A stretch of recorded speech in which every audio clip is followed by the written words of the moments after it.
Bugün də yenə kitab incələmə videosu, analiz videosu ilə qarşınızdayım.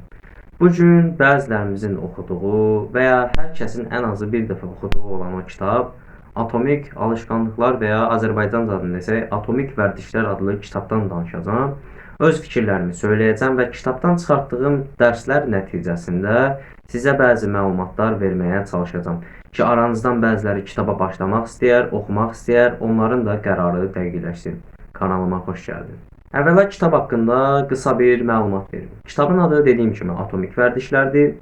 New York Times-ın ən çox satan kitablarından biridir.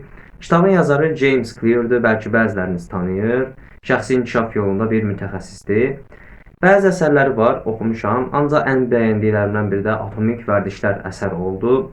Vərdişlər insanın həyatında müxtəlif cür təsirlərə malik ola bilir. Mən vərdişlər sözünü daha çox alışkanlıqlar sözü dediyimə görə alışkanlıqlar istifadə edəcəm. Alışkanlıqlar ümumiyyətcə insanın həyatına müxtəlif cür təsir edə bilər. Biz necə desəm, biz bir modemik, alışkanlıqlar isə bizə qoşulan şəbəkələrdir. Və bu şəbəkələr bizim necə idarə edilə biləcəyimizi göstərir. Məsələn, sən hər gün yaxşı vərdişlərlə, yaxşı alışkanlıqlarla məşğul olsan, günün sonunda yaxşı bir insan olacaqsan. Yox, əgər pis vərdişlərlə məşğul olsan, pis bir insan olacaqsan. Necə ki, məsələn, nümunə verim. Sən məsələn, alkoqol bağımlısısan, spirtli içki bağımlısısan və ya bənzəri içkilərin bağımlısısan, siqaret çəkirsən və ya müəyyən zərərli vərdişlərin var. Bir tərəfdə isə səhər tezdən durursan və ya gec yatırsan çalışmaq üçün, hər gün meditasiya edirsən, zərərli vərdişlərdən uzaqsan və idmanı həyatına inteqrə etmisən. Səncə hansı sən daha yaxşı olar? Məncə bu sualın cavabını hamımız bilirik. Yəni burada bu kitabda vərdişlərin gücünün nə qədər güclü ola biləcəyini, insan həyatına necə təsir edə biləcəyi haqqında bizə bu kitabda məlumat verir və necə bir-bir addım ataraq bu vərdişləri yiyələnməyi də bizə göstərir. Kitab sənə nələr qatacaq? Məsələn, kitabı oxuduqdan sonra müəyyən bir yaxşı vərdişin olsun. Məsələn, hər gün yarım saat velosiped sürmək. Sən bu kitabı oxuduqdan sonra bəlkə də hər gün 1 saat velosiped sürməyə başlayacaqsan. Ağlında bəzi hədəflərin var, bəzi planların var. Çəkinirsən onları etməyə, amma yenə də onlar doğrultusunda addımlarını atacaqsan. Və ya məsələn, müəyyən pis vərdişlərin bağımlısısan. Məsələn, siqaret çəkən birisisənsə, bu kitab sənə siqareti buraxdıra bilər. Məsələn, əgər həqiqətən siqaret bağımlılığını buraxmaq istəyirsənsə, bu kitab da sənə dolayı yoldan dəstək ola bilər. 4 maddədə alışkanlıq qazanmağı öyrədir bu kitab. Mən o başlıqlar üzərindən tək-tək gedəcəm. Əvvəl görünür et. Məsələn, nümunə dediyim kimi, məsələn, qaçış, hər gün yarım saat qaçışa çıxmaq istəyirsən və bunu özünə yaxşı vərdiş kimi etmək istəyirsən. Əvvəla görünür eləmək qanununu tətbiq edirik. Nə edirik? Gecədən məsələn, yazırıq ki, mən sabah qaçışa çıxacağam və ya not dəftərimizə, budilnikin üzərindəki o not yerinə yazırıq ki, sabah qaçış günüdür, qaçışa çıxacağam, qaçış alışkanlığım başladı və ya ona dair bir repost paylaşırıq. Ona görə də alışkanlığını görünür etməlisən. Bizi asanlaşdırır. Bayaq dedik ki, sabahdan qaçışa çıxırsan. Məsələn, indi sən öz vərdişin yerinə qoya bilərsən. İndi bunu asanlaşdırmalısan. Birinci, önümüzdə nə gəlir? Tənbəllik. Tənbəlliyi necə aradan qaldıra bilərik? Məsələn, yolda musiqi dinləyə bilərik. Tamam. İkinci, nə edə bilərik? Məsələn, yolda kimya təkrar edə bilərik, dərs oxuya bilərik, kitab oxuya bilərik, bir podcast dinləyə bilərik. Beləliklə işimizi asanlaşdıra bilərik.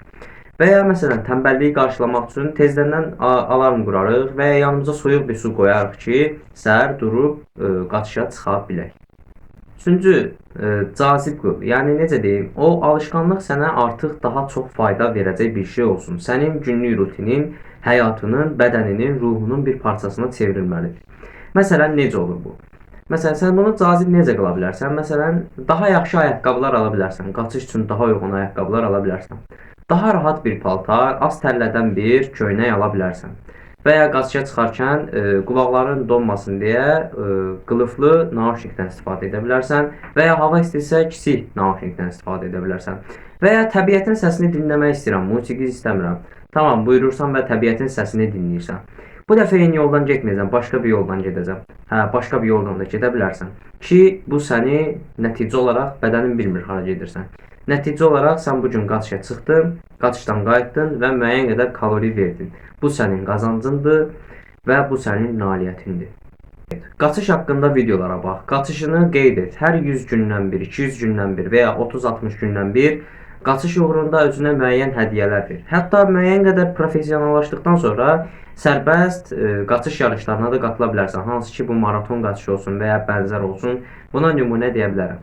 İndi qaçış olmasın, dərs olsun, təhsil olsun. Məsələn, sən biologiya sevən birisənsə, mənim kimi biologiya olimpiyadasına qatıla bilərsən. Bu müxtəlif yönümlərdə ola bilər. Pis alışqanlıqlar üçün də keçərlidir. Bu eyni maddənin 4 tərsini uygulasaq, biz pis alışqanlığımızdan qurtula bilərik. Məsələn, pis bir alışqanlıq deyim. Sosial media bağımlılığı bir çoxumuzda da var. Bunu necə olacaq? Əvvəl biz bunu çətinləşdirəcəyik. Nə edəcəyik? Telefonu məsələn şifanenin üstünə qoya bilərik. Ekran ayarlamasını qoya bilərik. Məsələn 2-3 saat. Və ya telefonu valideynlərimizə və ya bacı qardaşımıza verə bilərik. Ola bilər. Telefonu söndürə bilərik. Buna alternativ yollar tapa bilərik.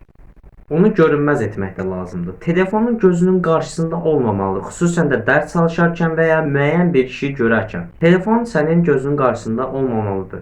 Yəni müəyyən bir yerə qoya bilərsən, yenə dediyim kimi, bacı və ya qardaşına verə bilərsən və ya özünə limit qoyub onu hədiyyə kimi də edə bilərsən. Zəhrətökən qılmaq, yəni necə deyim, artıq sən telefondan iyrənməlisən. Artıq telefon bağımlılığını aradan qaldırmaq istənsə belədir. Bax, bu insan bura çatdı, telefon bağımlılığı ilə çatmadı, müəyyən nailiyyətlərə, hədəflərə çatdı. Telefon bağımlılığı mənə heç nə qazandırmayacaq və məni daha da çox arxaya atacaq bir şeydir. Bunu özünə, beyninə inteqrə etməlisən və anlamalısan. Bu tamamilə sənlik olan bir şeydir. Əgər baxmaq istəyirsənsə, bu yenə də sənin öz şəxsi seçimindir. Mən sadəcə bir nümunə üzərindən getdim. Məsələn, mən şəxsən sosial media bağımlılığından qurtulmaq istəyirəm və müəyyən qədər qurtulmuşam. Tam qurtulmuşam o demək deyil ki, mən gələcəkdə bu bağımlılığa qayıtmaya bilərəm. O mənə qarantiya verə bilməz. Amma mən qayıtmamaq üçün əlimdən gələni ardına qoymamalıyam və bu sahədə çalışmalıyam. İkinci də və dediyimiz kimi bunları etdikdən sonra müəyyən bir pis vərdişi də buraxmaq olur. Yenə də bu sənin iradə gücündən, psixoloji vəziyyətindən və ya travmalarının dərəcələrindən asılıdır. Çünki bəzən elə olur ki, pis vərdişlər travmalar nəticəsində yarana bilir. İki hadisə düşünək. Məsələn, olsun içki bağımlılığı olsun. Bir insan var, məsələn bizim kimi gəncdir, 17-18 yaşlarında bir gəncdir. 18 yaşı tamam olan kimi dedi ki, mən bugün gedirəm dostlarımla ilk dəfə içki içəcəm. Sanki içki içmək bir nailiyyət imiş kimi. İçkini içir və ya çəkir Instagram storiesinə qoyur və bunu sanki əla bir şeymiş kimi, havalı bir şeymiş kimi bizə göstərməyə çalışır. Biz buna travma demərik. Amma bir də bir şey düşün. Bir insan olsun 23-24 yaşlarında anası vəfat etsin, bacı və ya qardaşı çox sevdiyi bir insan vəfat etsin, sevgilisi vəfat etsin və bu insan psixoloji cəhətdən zəif bir insan olsun, özünü uyuşturmaq üçün gedib içkiyə başvura bilər. Bax, gördünmü? İki insan arasında içki bağımlılığının yaranma səbəbi müxtəlif səbəblərdən ola bilər. Məsələn, aradan 5-6 ay keçir, 5-6 il keçir. Bu dostumuz məsələn içki bağımlılığından qurtulmaq istəmir. Zaten həyatının bir parçasıdır. Ancaq bizim sevgilisi və ya anası, atası ölən dostumuz isə bağımlılığı buraxmaq istəyir. Çünki o bağımlılığı sevə-sevə, zövqü ilə, hür iradəsi ilə o bağımlılığa tutulmamışdır. Və biz buradakı fərqləri görə bilərik. Ona görə yoldaşlar, hər kəsin müəyyən bir pis vərdişi ola bilər. Bunun səbəbi onun seçimləri də olmaya bilər. Ancaq o da bu uğurda bu pis bağımlılığı buraxmaq üçün əlindən gələni etməlidir. Yekun olaraq Atomik Alışqanlıqlar kitabı insanların oxuya biləcəyi ən faydalı və ən sadə dildə yazılmış bir kitabdır. Hətta bəzən metro və marşrutda gedərkən bəzi gənclərin əlində də bu kitabı görürəm və mənim özümə də xoş təsir edir ki, demək ki, həqiqətən də faydalı kitab oxuyan gənclərimiz qalırmış, faydalı kitab oxuyan insanlar qalırmış.